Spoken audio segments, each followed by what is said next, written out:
Welcome to the market money magnet guys. आज यहाँ इस वीडियो में हम बात करने वाले हैं 5 ऐसे स्टॉक्स के बारे में जिनकी एक्स डिविडेंड डेट इसी वीक में देखने को मिल रही है।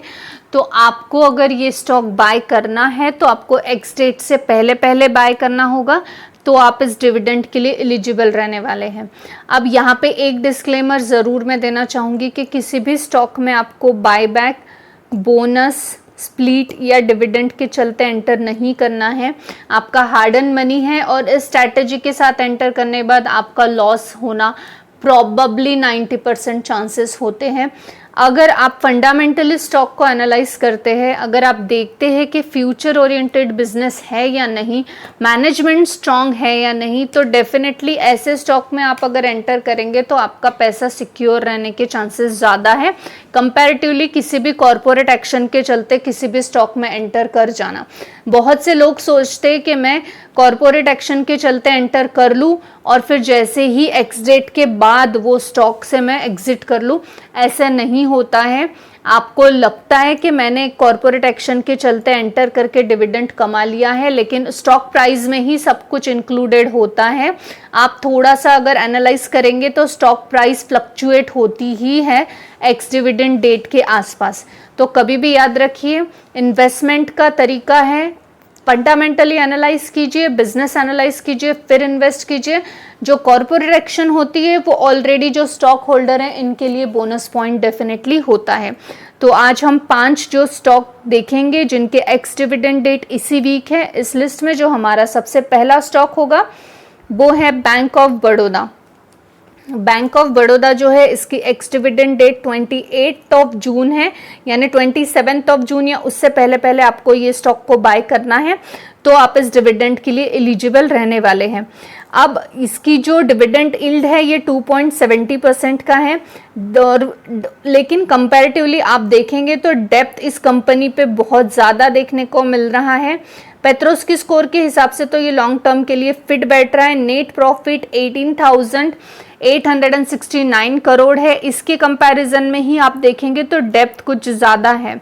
सेल्स ग्रोथ 17% का देखने को मिल रहा है और बैंक ऑफ बड़ौदा ने 7 रुपीज़ और 60 पैसे पर शेयर का डिविडेंड अनाउंस किया है। यानी आपके पास अगर एक शेयर होगा तो आपको 7 रुपीज़ 60 पैसे मिलेंगे। 10 शेयर अगर आपके पास होंगे तो आपको 76 रुपीज़ मिलेंगे 10 शेयर के, और वही अगर आपके पास 100 शेयर है तो 760 रुपीज़ आपको 100 शेयर पे डिविडेंड मिलने वाला है। इस लिस्ट में हमारा जो नेक्स्ट स्टॉक है वो है Nippon Life India asset management limited. अब Nippon Life India asset management limited की एक्स डिविडेंड डेट 28 जून है, यानी 27 जून या उससे पहले पहले आपको ये स्टॉक बाय करना होगा, तो आप इस डिविडेंड के लिए एलिजिबल रहेंगे। इसका डिविडेंड यील्ड 2.50% का देखने को मिलता है। इस पे डेप्थ बिल्कुल नहीं है। तो 1107 करोड़ का नेट प्रॉफिट ये फुल्ली कंपनी का प्रॉफिट में गिना जाएगा क्योंकि डेप्थ जीरो है। पेट्रोस की स्कोर के हिसाब से लॉन्ग टर्म के लिए ये फिट बैठता है। Nippon Life India asset management limited जो है इसने 11 रुपीज़ पर शेयर का डिविडेंड अनाउंस किया है। यानी अगर आपके पास 10 शेयर है तो आपको 110 रुपीज़ मिलेंगे और 100 शेयर पे आपको 1100 रुपीज़ जो है मिलने वाले हैं। तो Nippon Life India asset management limited को आप कंसिडर कर सकते हैं।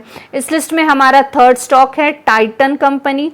अब टाइटन कंपनी को ज़्यादा भी किसी इंट्रोडक्शन की ज़रूरत नहीं है। टाइटन का जो एक्स डिविडेंड डेट है वो 27 जून है, यानी 26 जून से पहले पहले आपको इसको बाय करना है। इसका डिविडेंड यील्ड 0.32% का देखने को मिलता है और साथ ही साथ पेट्रोस की स्कोर के हिसाब से ये लॉन्ग टर्म के लिए ओके स्टॉक है, हम फिट नहीं बोलेंगे। सेल्स ग्रोथ 21% का देखने को मिलता है। टाइटन ने भी 11 रुपीज़ पर शेयर का डिविडेंड अनाउंस किया हुआ है। यानी अगर आपके पास 10 शेयर है तो 110 रुपये और अगर 100 शेयर है तो 1100 रुपीज़ आपको जो है सीधे सीधे टाइटन में प्रॉफिट देखने को मिलने वाला है। इस लिस्ट में हमारा फोर्थ स्टॉक है इंड्यूसन बैंक। अब इंड्यूसन बैंक जो है इसकी एक्स डिविडेंड डेट हमें 28 ऑफ जून देखने को मिल रही है। और साथ ही साथ अगर आप देखें तो इसका डिविडेंड यील्ड 1.11% का देखने को मिलता है। अगर हम इसके डेप्थ की बात करें तो डेप्थ हमें नेट प्रॉफिट के कंपैरिजन में ज़्यादा देखने को डेफिनेटली यहाँ मिल रहा है। पेट्रोस्की स्कोर के हिसाब से लॉन्ग टर्म के लिए ओके स्टॉक ये देखने को हमें मिलता है। अब इंड्यूसन बैंक जो है इसने 16 रुपीज़ 50 पैसे पर शेयर का डिविडेंड अनाउंस किया है, यानी 10 शेयर पे आपको 165 रुपीज़ मिलेंगे और शेयर पे 1650 रुपीज़ जो है मिलने वाले हैं। अब इस लिस्ट में हमारा नेक्स्ट और लास्ट स्टॉक है बजाज होल्डिंग्स। बजाज होल्डिंग्स जो है इसकी एक्स डिविडेंड डेट अगर आप देखें तो 28 ऑफ जून है, यानी 28 तो 7 ऑफ जून या उससे पहले पहले आपको ये स्टॉक बाय करना होगा तो आप इस डिविडेंड के लिए एलिजिबल रहेंगे। इसका डिविडेंड यील्ड 1.49% का देखने को मिल रहा है। डेप्थ कंपनी पे बिल्कुल भी नहीं है, उस हिसाब से नेट प्रॉफिट पूरा कवर कंपनी का नेट प्रॉफिट देखने को मिल रहा है, यानी कोई भी डेप्थ ना होने की वजह से कोई भी ड्यूज इन पे नहीं है। पेट्रोस्की स्कोर के हिसाब से ये लॉन्ग टर्म के लिए फिट बैठता है। अगर हम पी देखें तो 13.0 है, यानी एक अच्छा पी ही डेफिनेटली देखने को मिल रहा है। सेल्स ग्रोथ 31% है, which is one of the positive point for the company. अब जो बजाज होल्डिंग्स है ये 21 रुपीज़ पर शेयर का डिविडेंड दे रही है, यानी यहाँ पे सीधे सीधे 10 शेयर पे 210 और 100 शेयर पे 2100 रुपीज़ का इनकम आपको बजाज होल्डिंग्स से होता हुआ देखने को मिल जाएगा। अब यहाँ पे जो हमने 5 शेयर देखे हैं ये पांचों शेयर की एक्स डिविडेंड डेट आपको इसी वीक में देखने को मिल रही है, तो अगर आप इनको कंसिडर करना चाहते हैं due to the corporate action तो डेफिनेटली आप कर सकते हैं। फंडामेंटल्स भी हमने एक ओवरलुक किया है, फिर भी आप एक डिटेल एनालिसिस के साथ इसमें इन्वेस्ट कर सकते हो, लेकिन फिर भी इन्वेस्ट करने से पहले बिजनेस और फंडामेंटल्स देखिएगा। Just because of corporate action invest मत कीजिएगा, वो सबसे बुरी स्ट्रैटेजी यहाँ पे देखने को मिलती है। आई होप गाइज आपको इन्फॉर्मेटिव लगी होगी। Thanks for watching.